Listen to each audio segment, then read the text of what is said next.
Family, look, we told y'all we got a special episode today. So get ready, get your notebooks ready right here. Get your notebook, get your pen, and let's go. Come on. How's it going, everybody? My name is Jack Posey, Ahmad, so and this is the Accountability Call. Jack, let them know what we got, bro, because I'm excited for this video. I know you are, so just let them know. Yeah, we've been waiting for a while to get this one going. Super excited for today.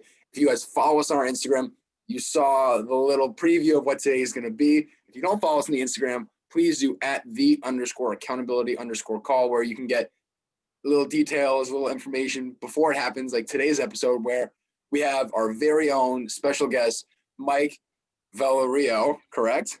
Valerio, but close enough. Valerio, okay, there we go. So Mike Valerio is a baseball player at Cabrini. We have 3 Pennsylvania student athletes in the group chat right now, in the Zoom call right now. So he's a baseball player at Cabrini. He's a pitcher, and he is one of the people we kind of hold accountable. He's recently been introduced to us, and I'll let him explain that a little bit later, but we have started to do some combined accountability calls, and it has been awesome. Mike, we're super excited to have you on. But before we get a little too far, that's Mike, but who's Ahmad and I? So I'm Jack Posey. I'm Ahmad, so. Right. So Ahmad, explain yourself and Let's see what we got. What do we want to do? The wheels turning. What we got? Okay, let's do this. What's your favorite movie? No, not your favorite movie, but if you had one movie to describe who you are, what movie would it be? What movie to describe who I am? I'm not gonna lie, bro.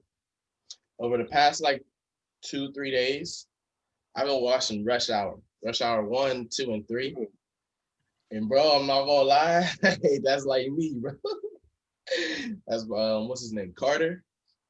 That's me. So you're not Jackie Chan? I mean, not I know you can fight, bro. I know, but Carter can fight too. That's facts. That's facts. So I would say Carter. My favorite movie is Rush Hour, all 3 of them, and then who I most like is Carter. So you're a I'm gonna say a Rush Hour guy over a Bad Boys guy.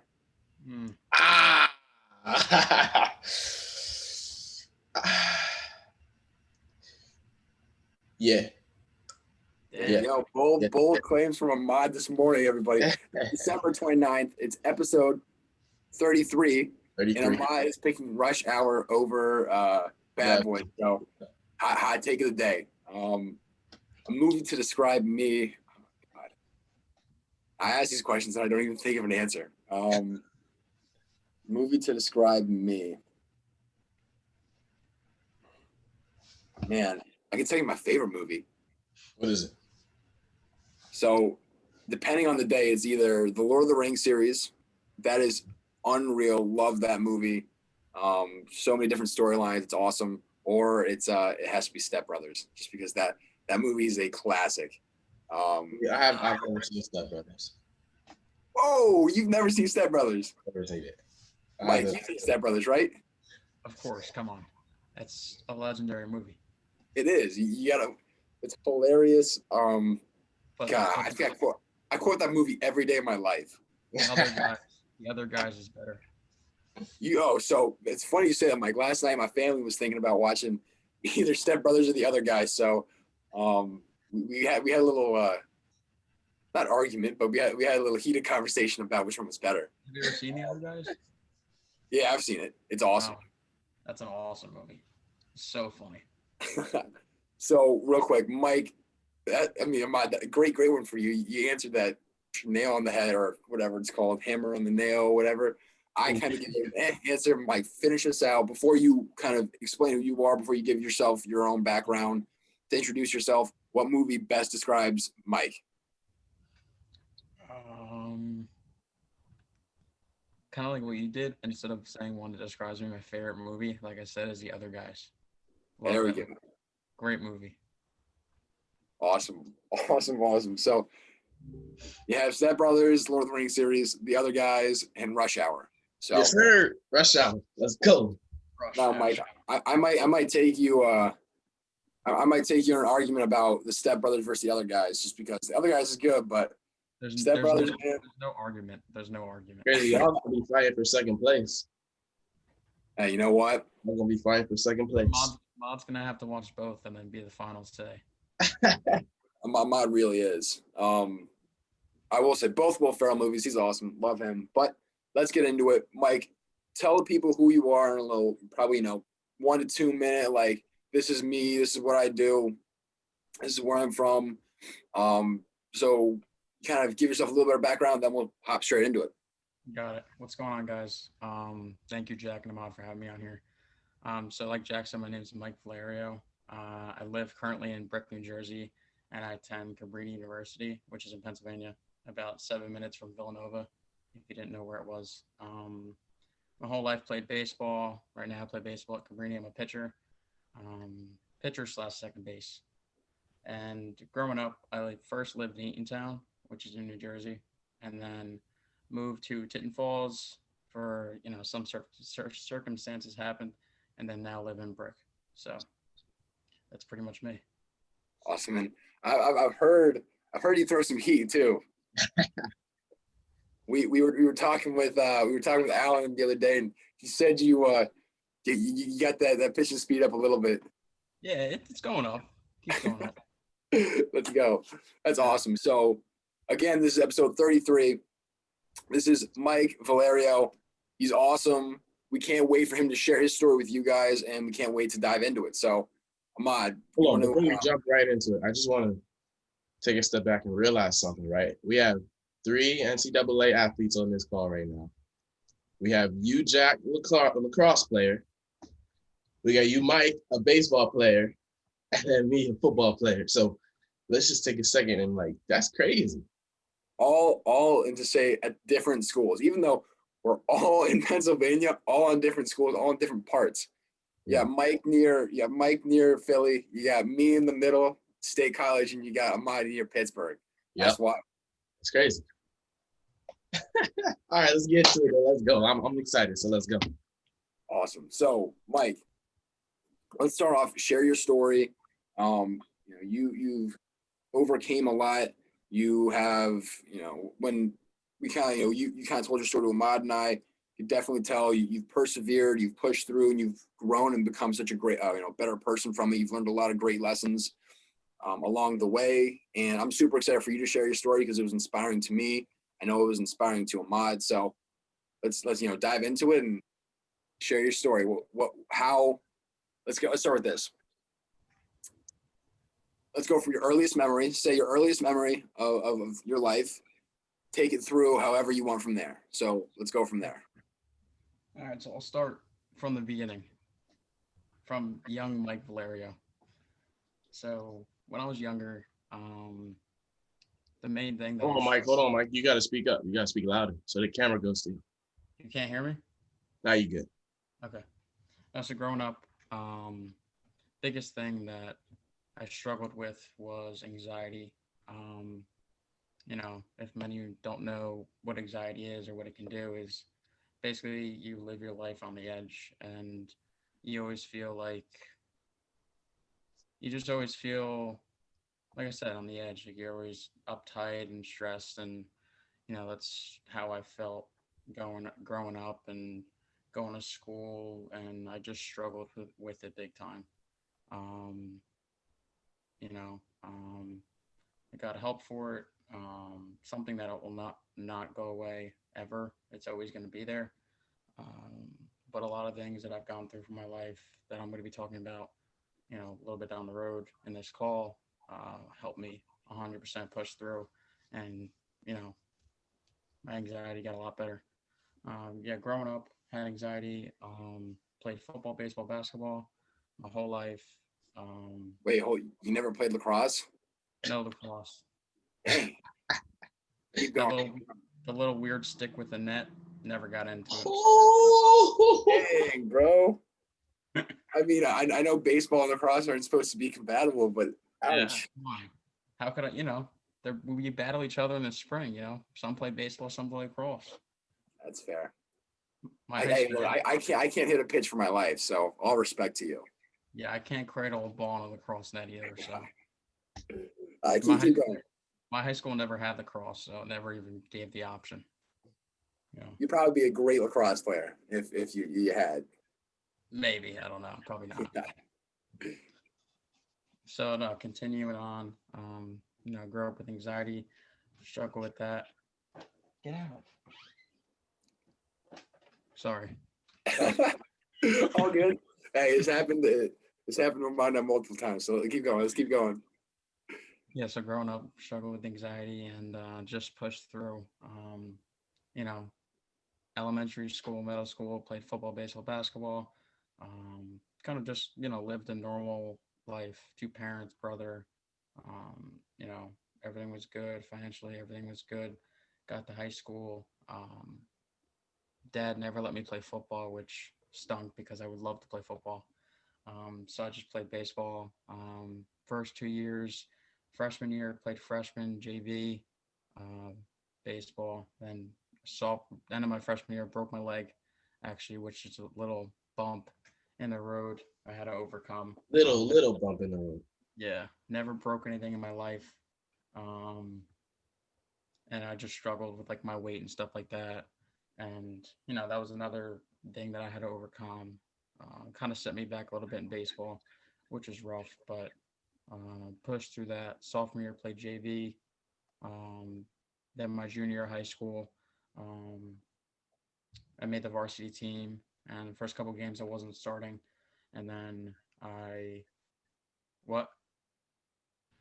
You gotta talk louder so the camera goes to you, because right now the camera's stuck on me. Oh, sorry. Yeah. So yeah, junior year made the varsity team. Wasn't starting at second base the first couple games. I beat out the guy who was there, so I started second base for the rest of my high school career, junior and senior year. Um, so that basically leads me up to my main story of why I wanted to come on the call and share it with people because I feel like it can help people. Because I feel like when people come to something that's bigger than them and something that they don't think they can overcome, they feel like they're alone. But that's definitely not the case. So after high school, I had the opportunity to go to Ocean County College, which is in Toms River, New Jersey, and played baseball there for Coach McCray. Um, and it was just a normal day. I had an inter squad. It was on a Wednesday, and I did pretty good in the inter squad. I was all excited. Um, I got to my car and I got a couple of missed calls from my mom. Um, Called her back and I was like, well, what's going on? She said, dad's in the hospital. Um, something happened. We're not really too sure. So just come to the hospital when you can. So went to the hospital. Um, it turns out that my dad had a massive stroke and it affected his left side of his body and he couldn't move. It affected the right side of his body and he couldn't move his left side, which is his dominant side.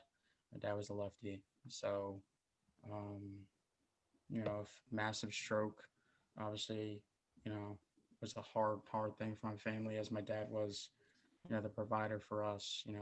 He made most of the money. Um, it was just, he's your dad, he's the guy you go to when you have a problem, when, you need a ride to practice, you need to go throw the baseball in the backyard. Like, he's your dad. And seeing him like that, really just like killed me and my family. He was basically helpless. He couldn't move his left side, which I said was his dominant side. And, he basically he needed everyone to do everything for him. We didn't know if he was ever going to regain movement in his left side, if he was going to be left paralyzed for the rest of his life, or even if he was going to live. We didn't know that either. In the time when it happened, we didn't know anything about strokes. It was the first time we ever encountered something like that before. And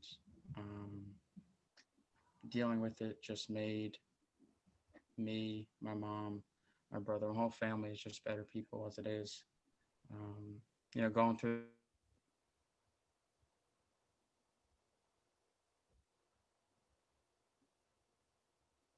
Hold up, Mike. I think your audio cut out. Mike, can you hear him? No, I can't. Mike, you can hear us? Can you hear me? Yeah. Okay, All good. right, keep going. Sorry. Yeah, so when he got admitted to the hospital, he was just in a regular bed, and then when they realized how serious the case was and exactly what it was, because I didn't know if it was a heart attack or not, um, they moved him to ICU. Um, inside ICU, obviously that's where people are in critical care. You don't know what's going to happen to them. Just seeing my dad laying there and helpless was rough, and it was a dark spot in my life. But coming to a couple years down the road, it's probably about 3 or 4 years now. Um, I realized that it just made me such a better person, and without that moment in my life, I don't think I would be the person I am today, for sure. Um, so he was in ICU for probably about 2 weeks. Um, he kept getting better. I talked to a bunch of nurses, asking him different questions. Actually, one moment that happened was um, with that anxiety also in, which didn't help the situation at all. Um, One night at ICU, I just got back from hitting with a couple friends, and I went to see my dad, just like I did every day. And I pulled the nurse aside. I said, um, is my dad ever gonna be like normal again? Like, is my dad ever gonna be, like my dad? And she's like, I don't know. Like, she's like, I don't, like, basically, like, she was basically saying no. Like, like, there's really no way. And I passed out right in the hospital, which was pretty crazy. But yeah, it was the first time of like me like passing out. So I passed out. My friends actually picked me up, and then I was admitted actually into a room to make sure I was okay. Pretty crazy side story, but yeah, that happened.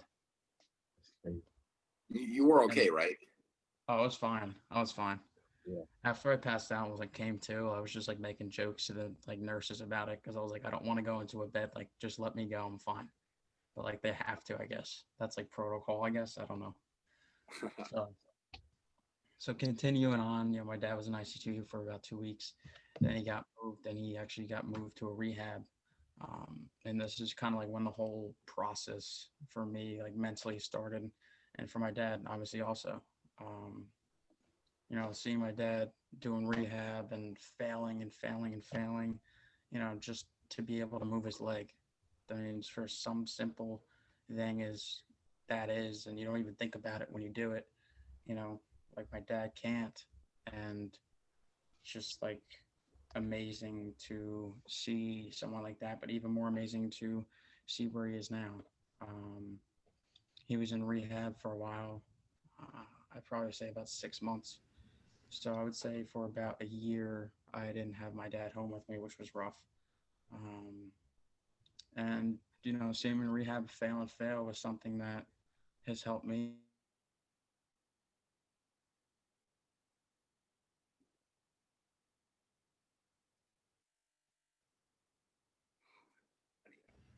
Hold on, the audio cut again. Some technical difficulties here today, but hey, well, let's get Mike's audio back and then we'll keep going. Are we good? Yes, keep Good, going. we're good. Sorry about that. So, he was in rehab for about 6 months. I went there every day to see him. Um, there was one moment that sticks out to me the most. Um, it was probably about month 4, probably, and actually my dad ended up falling in the rehab. My dad's a bigger guy, um, and the lady that was helping him shouldn't have been there. She was pregnant and just wasn't big enough and strong enough to hold my dad up. So my dad actually fell, which he was. If I guess if someone falls in the rehab, they're not allowed to do rehab for 2 weeks. I guess that's another protocol thing. So this was a time when my dad wasn't doing therapy, and I took it upon myself, and I was like, like if he doesn't do this for 2 weeks, like he's not gonna get better.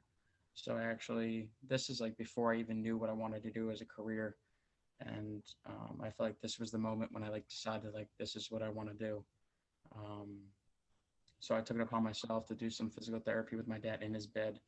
I just looked up some YouTube videos about, in bed physical therapy that I could do with them, and I did it every day with them for 2 weeks until he was able to do um, therapy at the rehab again. So I feel like that was kind of like a changing point in my life, like really realizing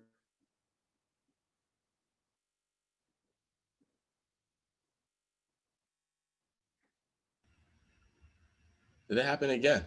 Yeah, the audio just cut. One more time. One more time. So Mike, you're saying that when you were I your can't dad hear fell, you. he came. Yeah, we can hear you now. Okay. All right. Your dad fell. He came home, and you said you went to YouTube to figure out some physical therapy stuff. Yeah. Yeah, because I had no background. I had no background in physical therapy. Like I've been to physical therapy before, for my broken leg and for my elbow and stuff like that, but I've never had to deal with obviously like a stroke patient. So went right to YouTube. If you need anything, go on YouTube. You'll find anything on there, I promise. And if you guys need some motivation, come right here to the accountability column. We got you That on is true. YouTube. Yes, on YouTube. But So that's awesome. I mean, sorry to interrupt. I just really quick. I just want to kind of point one thing out. The importance of family. I mean, kind of going through your story, you've mentioned it a couple of times. Um, and it's awesome that your connection to your dad is so strong that you had no idea what you were doing, and you said, "I'm gonna find a way to help him out. I'm gonna find a way to to get him better."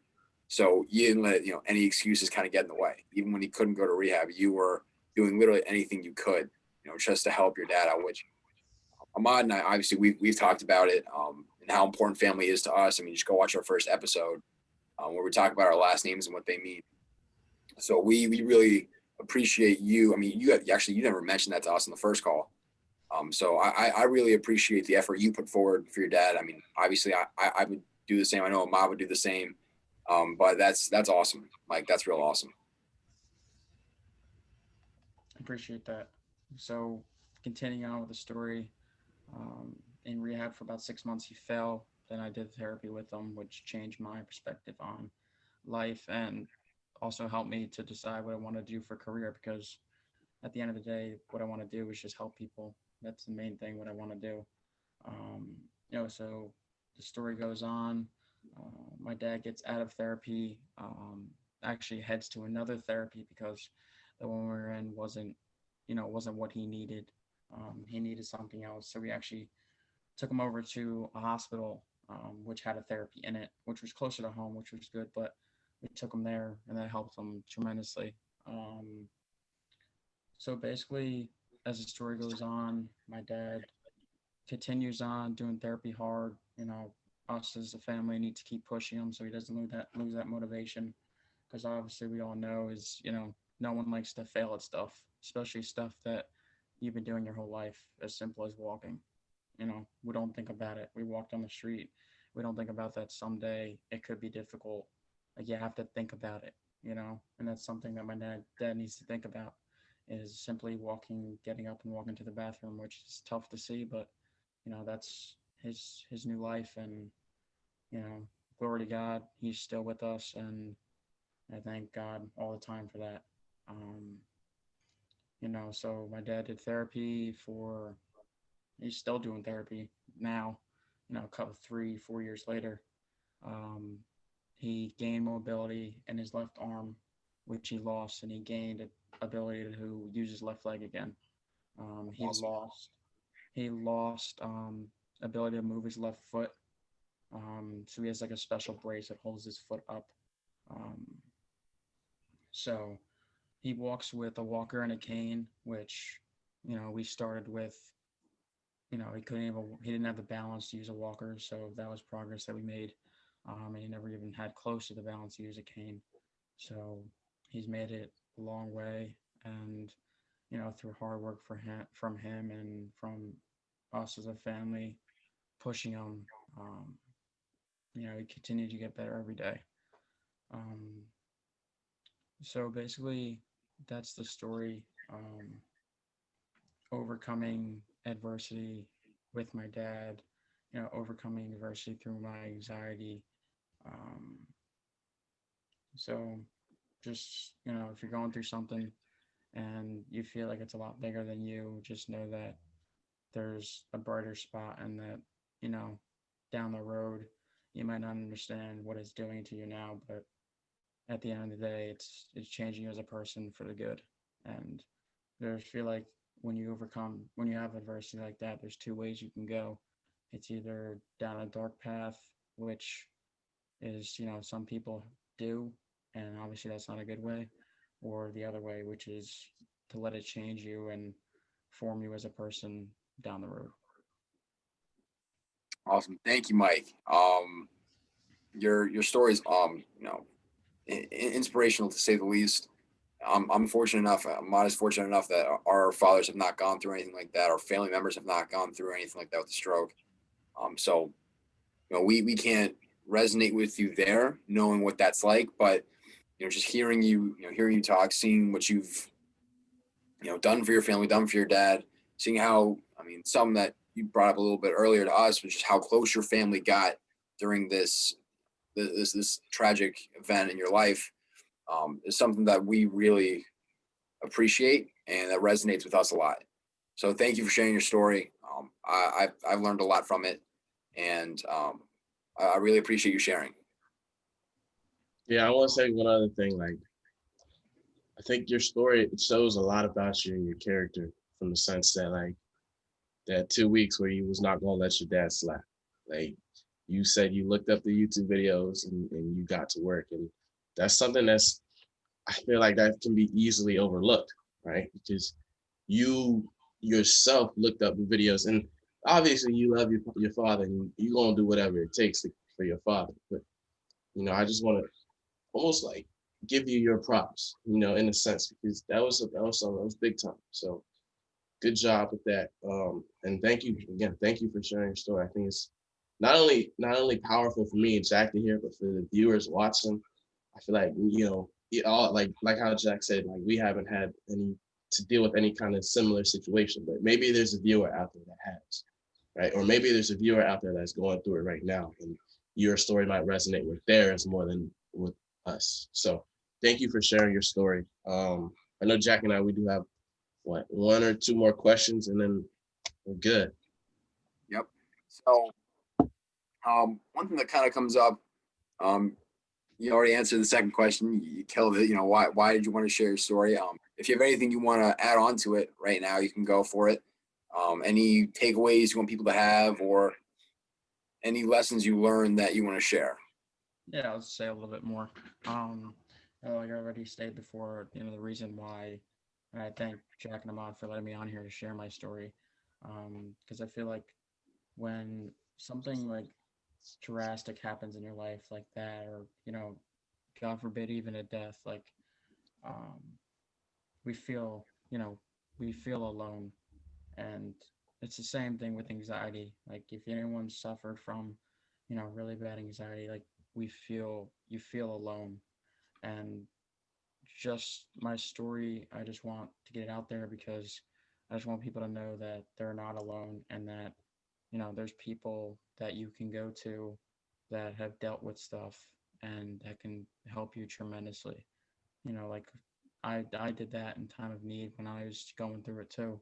You know, I went to people that dealt with stuff, and they've helped me tremendously. And, you know, when you have adversity in your life, you're never alone, and people have had either endured more or endure the same, or, you know, are just out there to help. And there is people out there that will help you.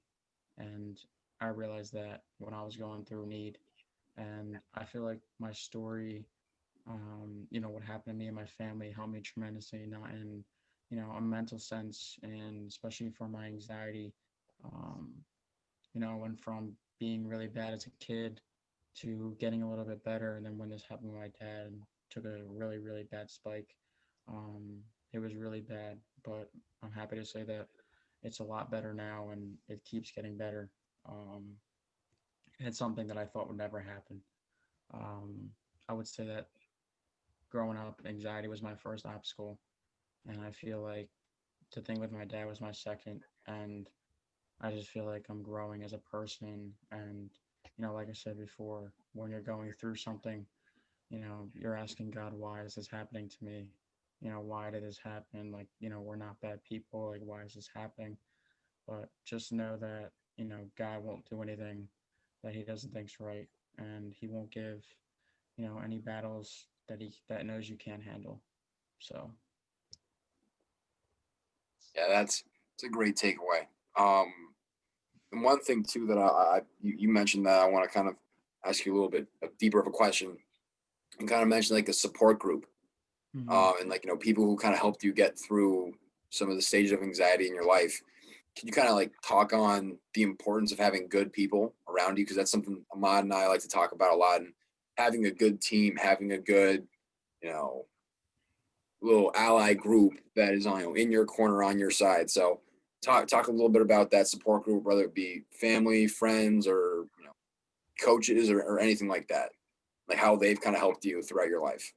Hold on, before you do that though, make sure you got to speak up because I think that whole last part, I think the camera was on Jack and he was just sitting there. So speak up loud so the Oh, camera can wow. hear you.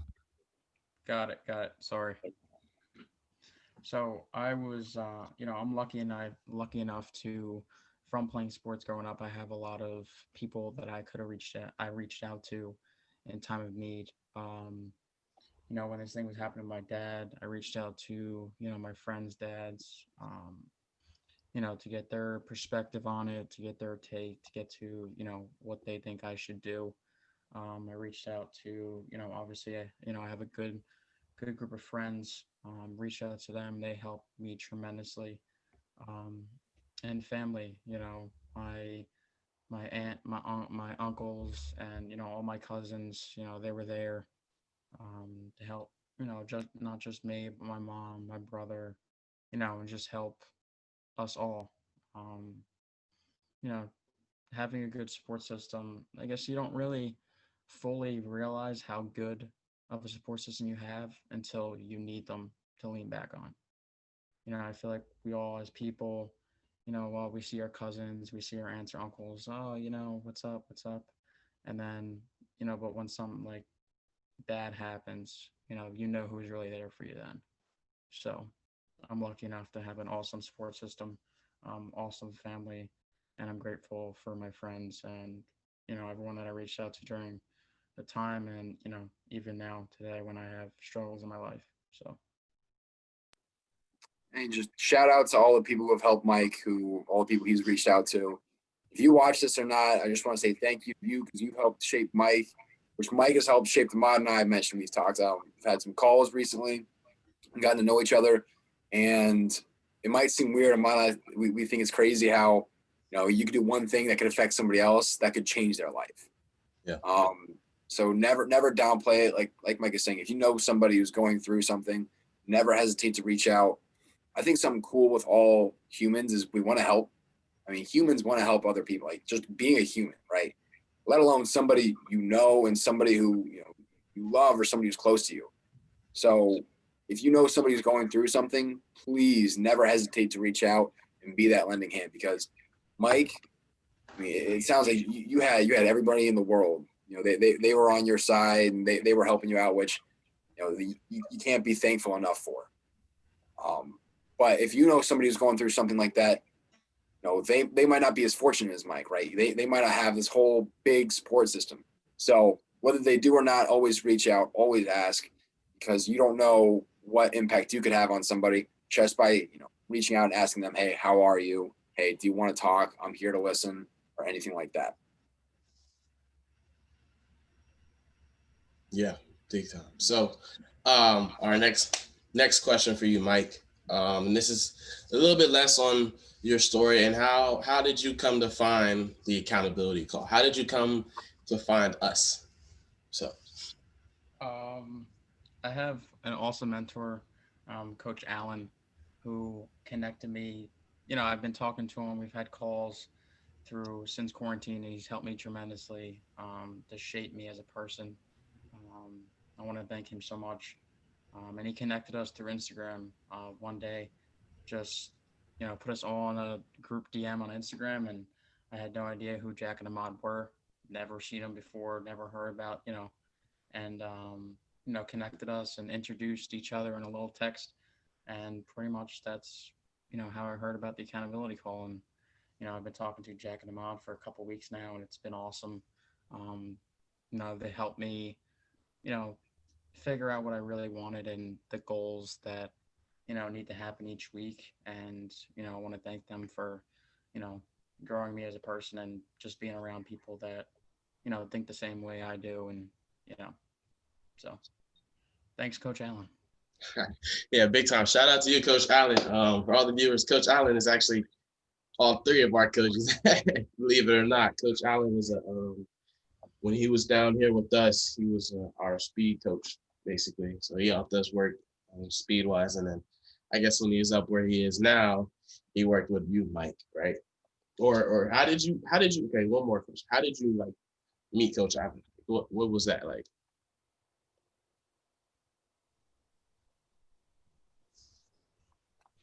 I think you're frozen. Yeah, it's good Okay, now.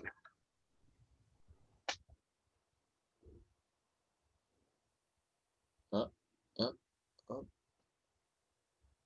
We can't hold on, Mike. We can't hear you, Mike. I don't know what's going on with the cameras. The electronics today is not getting to it, family. So hopefully we can hear Mike here in a second. I can hear you now. All right. I didn't hear anything you said. Sorry. Okay. I said basically, how did you link up with Coach Allen? Like, how did you find Coach Allen? Okay, so it goes back to when you can hear me, right? Yeah, you gotta talk louder so the camera Yeah. goes to you. So it all goes back to quarantine and kind of obviously all of us never had anything happen like this before, and not really knowing which way to go. Um, my season got canceled, which stunk, and um, I was basically home doing online school, which obviously we you know never really have done before when we were supposed to be at school.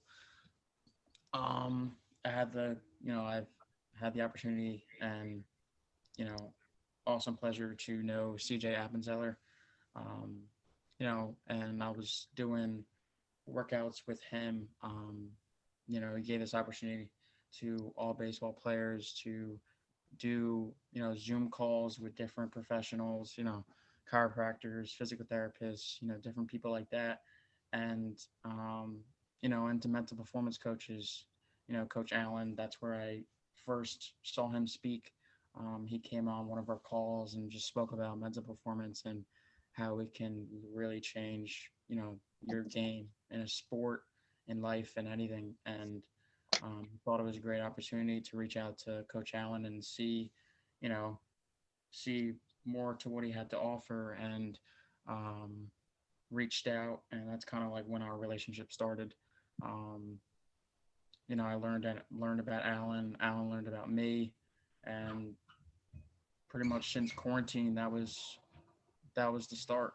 And you know, it's just awesome to have a great mentor like Coach Allen in my corner, someone that I can go to all the time, when something's not going right or even when something's going real good. So pretty much that's how I met Coach Allen from quarantine and starting routine calls probably twice, three times a week. And, you know, our relationship has grown since then. I'm grateful for him. So And one thing I want to point out, and this is some Ahmad and I we talk about, and something that comes up every 10 episodes for us. I want to just emphasize the importance of the two words "thank you." Right.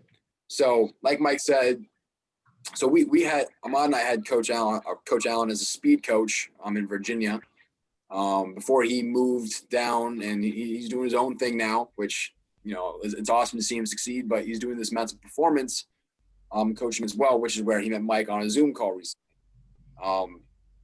But what Mike did that probably nobody else in that Zoom call did was afterwards he reached out and he thanked him. And he said, "Thank you for your time. I'm interested in working with you." And what I say earlier, like, people love to help.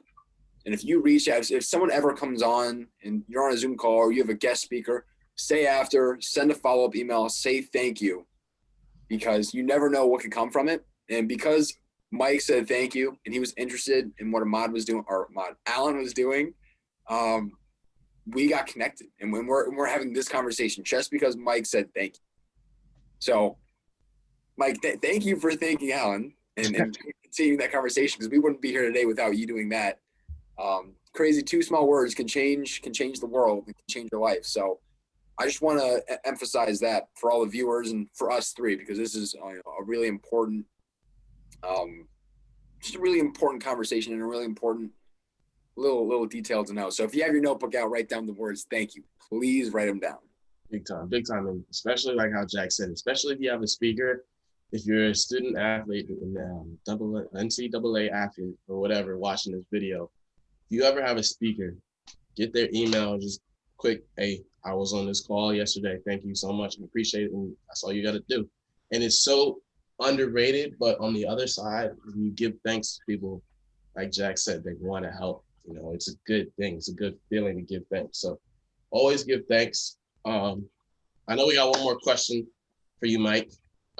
Jack, do you want to ask this question, or how you want to do it? Yeah, I got it. So, finally, this is the accountability call. You mentioned it in your story. You had to hold some people accountable. You had to hold your dad accountable, and to motivate him and keep him going through his rehab. So you can answer this one or two ways. But the question we have for you to end it out is, what do you do to hold yourself accountable? Or you can kind of go with the other way, and what did you do to hold your dad accountable? One of the two things you can go with. So, this brings me to, what I'm going to say, and something that I love, and a statement that I've heard from, the amazing speaker, Inky Johnson. He says, control the controllables. And this is something that me and Coach Allen worked on, through quarantine, and just something that I think everyone should live through life, because we have a lot of uncontrollable things that happen to us. And even though we don't realize it, it's true. It's the truth. I feel like I've gotten so much better, and I hold myself accountable for this, because I've seen myself do this. Is I try to control things I can't control, and I feel like that's something that we all do, and this is something I have to remind myself every day. And thing like we can't control is I couldn't control that my dad had a stroke, but what I can control was doing the therapy with him, by pushing him to be a better person, pushing him to get his mobility back. You know, that was something that I held myself accountable, of when it was happening. But now just holding myself accountable to reading all the time, training for baseball, just trying to work as hard as I can, um, and not controlling things, because some stuff we can't control. So, That's awesome. And for all of you guys, so Mike, we didn't ask you to do this, but Ahmad, I always finish our episodes the PS quote, a posy shot quote. So we forgot to tell you about that, but your PS quote for the day, your posy shot quote for the day, control the controllables. You heard it first from Mike. Write that down, get it on a sticky note, put it on your wall. One thing, Mike, give us. Well, I have my PS quote. I'm find yours, but while I'm looking for his PS quote, Mike, give us one example of something you can control and something you can't control. let's think about a normal day. What you can control is what you put in your body. Let's even start before that. Waking up at a good time, not waking up at 12 in the afternoon, because that pushes everything back that you have to do for that day. Um,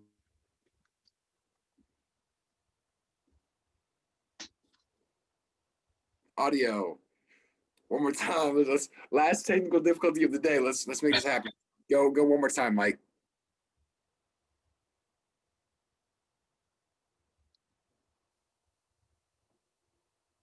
can you hear me? Yes. Yeah. Sorry. Talk loud so the camera goes back to you. Got it. So, yeah, let's start at the morning, waking up at a decent time, 6, 7, 8, and then putting something in your body that's going to fuel you for your day, not eating just, crap like cookies or whatever for breakfast, or I don't know. I don't know what people eat, but I don't eat like that. Um, then, going throughout your day, controlling stuff you can control, like the food you put in your body, how much water you intake, doing stuff that's going to be productive throughout your day. Some things that you can't control. Um, You're driving down the road and you get a flat tire. It's something you can't control. You don't know how the hell that happens. Other things, running out of gas, just different things like that. Stuff that just happens out of, ordinary stuff that doesn't happen in a normal day, and you have to respond to it. I think that's pretty much what life is. You're gonna have stuff that happens to you, and it's all about how you respond to it. I like that. How you respond. And to Ahmad and I have something we always like to say, it's just making the adjustment, right? Respond to it, make the adjustment, and go forward. Like you said, control the controllables, just get it done. It's not easy. It's easier said than done. But when you really adopt it, and Mike, I know you've adopted that mindset, it really makes a difference.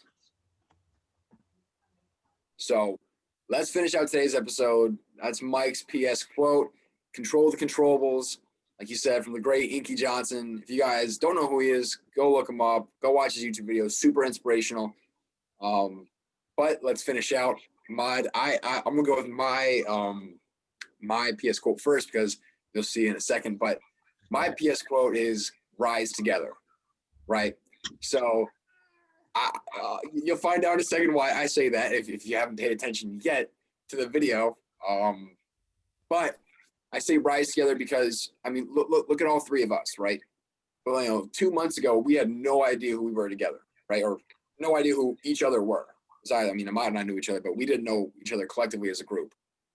And ever since we got introduced by a similar mentor, the kind of mentality has been, hey, let's do this together. Let's all get better together. Even though, as Ahmad mentioned earlier, he's a football player. Mike, you're a baseball player, and I'm a lacrosse player. It doesn't matter that we're from different places. It doesn't matter that we play different sports. It doesn't matter, what our backgrounds are. The thing is, and Mike, you've alluded to it as well, we have that same growth mentality, that same growth mindset. And if anybody has that mindset, this is the right place to be, because we want to rise together. We want to bring anybody who has that growth, I want to be the best I can be mindset. We want to bring you up, because we know if I bring Mike up, if I bring Ahmad up, I'm going to get brought up too. So it's all about coming together, uniting, maybe a team, but maybe our accountability family, right? And just all getting better together. So my PS quote today is "Rise together." Now, Ahmad, tell people why I chose "Rise together." So Jack chose "Rise together." It's actually my football teams. It's our motto, "Rise together." That's something we always try to embody. But my PS quote for today, and it's funny that when Jack he just brought up the PS quote, I had no idea we were gonna do it, right? But I was oh snap, I was reaching and running, because I have 4 books within my vicinity, right? So I grabbed this book, Think and Grow Rich. I don't know if you guys can see. Think and Grow Rich by Napoleon Hill. I grabbed it. I opened it up. First quote I've seen, and it's crazy how the world works. But the first quote I've seen is, "Every adversity brings with it the seed of an equivalent advantage." Right? So, Mike, you went through an adversity, right? It's nothing. It's not that nobody really wants to go through adversity, but you went through it. Now, Mike has had the opportunity to flip that script and bounce forward so far further than where he would have been if he didn't go through that adversity. So that's my quote. I'll read it for you one more time. "Every adversity brings with it the seed of an equivalent advantage." So, Mike, one more time, thank you for sharing your story. I greatly appreciate it. I know the viewers greatly appreciate it. And yeah, thank you. Thank you for having me. Appreciate it. Mike, thank you again. This has been awesome.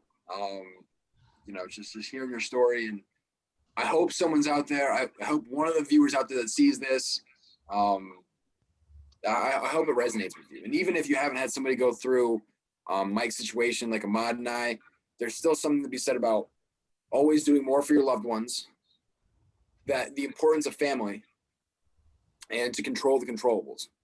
Those are 3 big takeaways I got, at least, from Mike's story. If you viewers have more, take them. Take as many as you can away. But those are the 3 big ones that I personally resonated with from what Mike said. But Mike, thank you so much. This is awesome. It takes us a very high level of vulnerability to come on and say this. And I know there are people out there who need to hear your story. and that this story will help them. So if you know anybody who's going through something similar to Mike's story, please reach out, send them this link just so they can have, like Mike said, when you're going through something like this, it feels like you're alone. So share Mike's story with somebody. If you know somebody, hopefully you don't, if you know somebody who's going through a tragedy, share this with them so they don't have to be alone. And while you're at it, ask them how they're doing, ask them if they want to talk, and just let your ear be someone they can talk to. So thank you again, Mike. We, Ahmad and I truly appreciate this, and we can't wait to, continue to grow together and rise together. But thank you. We appreciate you. Thank you, guys. I appreciate having me on. Just remember always, if you're facing adversity, you're never alone, and there's always help out there for you. So thank you. Great. Now, if you like this video, like, comment, subscribe, turn on some post notifications, because we're going to have more awesome conversations. Who knows? You may see Mike again. It might be in the works, but we don't know yet. You don't know yet. But if you want to find out, turn those post notifications on. Follow us on the Instagram at @the_accountability_call. And if you want to join our book club, where we give out weekly book recommendations, movie recommendations, podcast, documentary, all that kind of stuff, follow us on the LinkedIn. If you don't have LinkedIn, go download one. It's really great. And look up The Accountability Call. Just search it. Follow us for weekly book club updates. And my name is Jack Posey. I'm Marshall. And this is The Accountability Call. We'll catch you on the next one, family. Rise together. Thank you, Mike.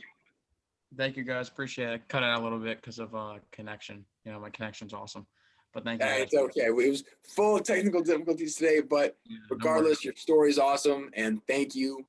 This was great. Thank you, guys.